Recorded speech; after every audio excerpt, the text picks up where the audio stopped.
महाराष्ट्र सरकार ने राजस्व विभाग में धारा 155 के दुरुपयोग पर 15 अधिकारियों को निलंबित कर सख्त कार्रवाई की है।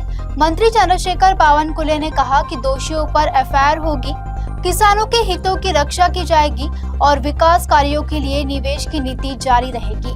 महाराष्ट्रामध्ये महसुली कायद्याच्या 155 कलमाखाली शुद्ध लेखनाचा अधिकार आहे। शुद्ध लेखनाची दुरुस्ती करण्याचा अधिकार आहे, नावामध्ये दुरुस्त करण्याचा अधिकार आहे। परंतु महसूल विभागाच्या काही अधिकारी कर्मचाऱ्यांनी 155 कलमाचा दुरुपयोग करून मोठ्या प्रमाणावर गैरव्यवहार आणि फौजदारी सारखे मोठे गुन्हे या कलमाचा वापर करून केलेले आहे। विधिमंडळामध्ये प्रचंड या ठिकाणी असंतोष होता। चौकशी समिती गठीत करण्यात आली। विभागीय आयुक्त नाशिक आणि एक मोठी चौकशी समिती या ठिकाणी होती। या समितीने जो अहवाल दिला आहे, या अहवालामध्ये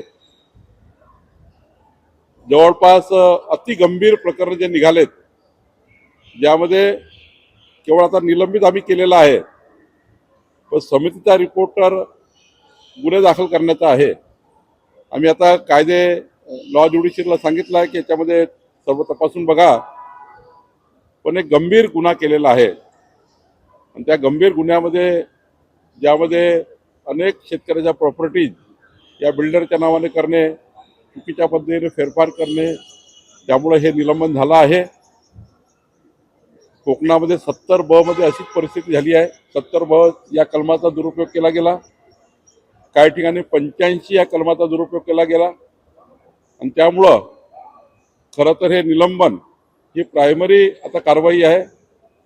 यानंतर सुद्धा एक या प्रकरणात मोठी कारवाई करावी लागेल, कारण प्रचंड गंभीर प्रकरण आहे, अति गंभीर प्रकरण आहे। अशा प्रकरण महाराष्ट्रात पुन्हा घडू नये अशी इच्छा महसूल विभागाची आहे। माननीय मुख्यमंत्री देवेंद्र फडणवीसजी यांच्या नेतृत्वातलं सरकार, आमचं सरकार हे समाजाच्या शेवटच्या व्यक्तीच्या कल्याणाकरता महत्त्वाचे निर्णय घेत आहे। आणि महसूल खात्यामध्ये सुद्धा आता आम्ही लोकाभिमुख, पारदर्शी आणि गतिमान शासन म्हणून काम करण्याचा प्रयत्न केला।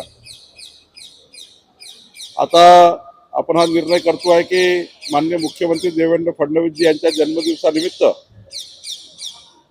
22 जुलैला आणि 25-26 जुलैला 3 दिवस राज्यभर सेवा देण्याचा निर्णय आम्ही केला। त्याच दिवशी अजितदादाची जयंती आहे। आमचा विचार आहे की राज्यातले सर्व विधिमंडळ सदस्य, आमचे पंचायत ते पार्लमेंट सर्व लोकप्रतिनिधी बसून किमान 10 लाख परिवारांना आम्ही या ठिकाणी सेवा हमी कायद्याच्या माध्यमातून आम्ही सेवा देण्याचा प्रयत्न करतो आहे। शेवटी विरोधी पक्षाचे आमदार असो की आमचे आमदार असो, त्यांच्या मतदारसंघामध्ये शेवटी महाराष्ट्र ही जनतेला न्याय मिळाला पाहिजे। कुठल्या पक्षाचा आमदार हे महत्त्वाचं नाही आहे। जेव्हा एकदा निवडणुकीमध्ये आमदार निवडून आले, सर्वच आमदारांनी आपापल्या मतदारसंघात काम केलं पाहिजे। त्यामुळं आम्ही विचार केला आहे, माननीय मुख्यमंत्री आणि आम्ही सर्वांनी, की या महाराष्ट्राला जास्तीत जास्त सेवा द्यायची। आणि त्यामुळं विरोधी पक्षाच्या आमदारांना सुद्धा आम्ही या ठिकाणी उत्तम त्या ठिकाणी वागणूक देण्याचा प्रयत्न करतो आहे। हा आम्ही भेदभाव करत नाही की काँग्रेसचा, भाजपचा, राष्ट्रवादीचा, सर्वच विधानमंडळ सदस्यांच्या मतदारसंघात काम झाले पाहिजे, ही भूमिका आमची आहे। नाही, असं आहे की अनेक दिवसापासून महसुली संहितेचा वापर करून जनतेला सुलभ व्यवस्था उभ्या करू शकतात असा महसूल खाता आहे। जसं आता मी या आठवड्यामध्ये देवेंद्रजींनी मला सांगितलं, गडचिरोली जिल्ह्यामध्ये 40,000 बंगाली परिवार आहेत, 40,000। पण त्यांचे जे गावं आहेत, गावाच्या गावं हे सरकारी जमीन दाखवलेली आहे। जवळपास या ठिकाणी 50,000 एकर जमीन बंगाली समाजाची आणि आदिवासी समाजाची अशी आहे, ज्यामध्ये क्लास 2 लावण्यात आलेला। आता महसूल विभागाचा हा निर्णय करायचा आहे। क्लास 1 होतील, उद्या फ्री होल्ड होतील। जसं आता कोल्हापूरमध्ये, चंदगडमध्ये आम्ही 55 गाव फ्री होल्ड केले। काल सोलापूरमध्ये आम्ही B2 जे कॉपरेटिव्ह होत्या 9,000 परिवाराच्या त्या फ्री होल्ड केल्या। हे जे आहे महत्त्वाचे निर्णय, जसं आता कोल्हापूरमध्ये पुन्हा इचलकरंजीमध्ये तिथले आमदार राहुल आवाडे यांनी या ठिकाणी तिथल्या एक धारणा प्रकाराचा प्रस्ताव आणलेला आहे. त्यामुळे हे जे महत्त्वाचे निर्णय महसूल खात्याचे आहे ते घेणं महत्त्वाचे आहे आणि म्हणून लोकाभिमुख आणि लोकाला पाहिजे ते निर्णय करणे गरजेचे आहे. त्यानुसार आम्ही निर्णय करतो आहे. मला वाटतं महसूल खातं अधिक लोकाभिमुख करण्याचा विचार आहे. जसं आता आम्ही विचार केला आहे 50 वर्षानंतर महसूल खात्याचा जो आकृतीबंध आहे 50 वर्षानंतर आज आम्ही करतो आहे. कालच मंत्रिमंडळाने मान्यता दिली. नायब तहसीलदार ते ॲडिशनल कलेक्टर पर्यंत जे आमचे अधिकारी आहेत 50 वर्ष त्यांचा आर झाला नाही, आकृतीबंध झाला नाही. काल मंत्रिमंडळात आम्ही आणला आणि आता आर मंजूर केला.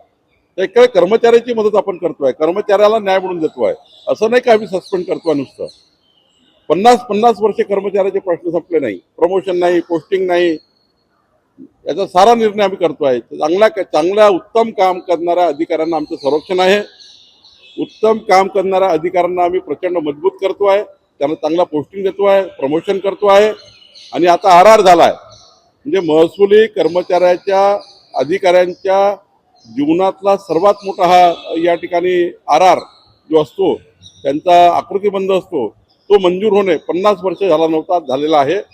त्यामुळे हे जे महत्त्वाचे निर्णय आहे त्यामुळे या निर्णयाचा फायदा जनतेला व्हावा ही भूमिका आमची आहे. कॅगचा अहवाल हा कॅगनी द्यायचा असतो, पण जेवढं काही इन्व्हेस्टमेंट झालं आहे हे राज्यामध्ये, आज बघा या राज्यामध्ये परवा देवेंद्रजींनी सांगितल्याप्रमाणे या राज्याचा समृद्धी महामार्ग असो, शक्तीपीठ महामार्ग असो, या राज्यामध्ये इन्फ्रास्ट्रक्चर डेव्हलपमेंट असो, आपण नागपूर बघा, बदलतं नागपूर आहे, बदलती मुंबई आहे, 21व्या शतकातला विकसित महाराष्ट्र आहे.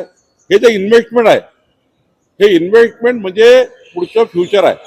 तुम्ही जर कर्जाचा डोंगर वाढला त्याची चिंता करत बसले, कर्जाच्या डोंगराची चिंता करत बसले तर इन्फ्रास्ट्रक्चर डेव्हलप होणार नाही. आणि एखादं कर्ज आज जरी 4%, 5%, 7% घेतलं असेल, याचं जे पुढच्या काळामध्ये जो GDP आमच्याकडे येणार आहे किंवा आमचं महाराष्ट्र पुढे जाणार आहे, कितीतरी पटीनं महाराष्ट्र पुढे जाणार आहे. त्यामुळं हे जे आज कर्ज आहे हे पुढच्या काळामध्ये मोठं या ठिकाणी इन्कमचं सोर्सेस आहे. तुटी जरी असेल ही तूट भरून काढायला काही वेळ लागत नाही, काही वेळ लागत नाही तूट भरून काढायला. देवेंद्रजींनी या राज्याचं ज्या पद्धतीनं त्या ठिकाणी मॅनेजमेंट केलं आहे, ज्या पद्धतीने त्यांचा फोकस आहे, या डेव्हलपमेंटच्या आधारावर उद्या या महाराष्ट्राला जी मजबूती मिळेल त्यातले हे सारा तूट भरून निघतील. या सर्व सप्लायर जे लोक आहेत, ज्या शॉपमध्ये विकल्या गेलं, ज्या मुख्य त्यांचे एजन्सीज आहेत त्यांच्यावर गुन्हे दाखल करण्याचे निर्णय कृषी विभागाने घेतलेला आहे. परवाच माझं त्या ठिकाणी सूरज मांढरे त्यांचे कमिशनरशी बोलणं झालं. अमरावतीमध्ये बऱ्यापैकी 800, 900, 1000 शेतकऱ्याला फसवलं आहे, असे अनेक ठिकाणी तक्रारी आल्या आहेत. या कुठल्याही कृषी केंद्रांना त्यांच्या सप्लायरला सरकार सोडणार नाही, त्यांच्यावर प्रचंड गंभीर गुन्हे दाखल करेल आणि या शेतकऱ्यांना पुन्हा बियाणं कसं देता येईल याकरता आम्ही काम करतोय. माननीय मुख्यमंत्री देवेंद्र फडणवीसजी यांचं संपूर्ण महाराष्ट्राने अभिनंदन केलं, स्वतः शरद पवार साहेबांनी अभिनंदन केलं, विधिमंडळाने काल त्यांचं अभिनंदन केलं की एक महत्त्वाचा निर्णय शेतकऱ्याकरता काल देवेंद्रजींनी घेतला आहे. 50,000ची अट कमी केल्यामुळे आता सरसकटचा मार्ग मोकळा झाला आहे. निश्चितपणे महाराष्ट्राकरता आनंदाची गोष्ट आहे.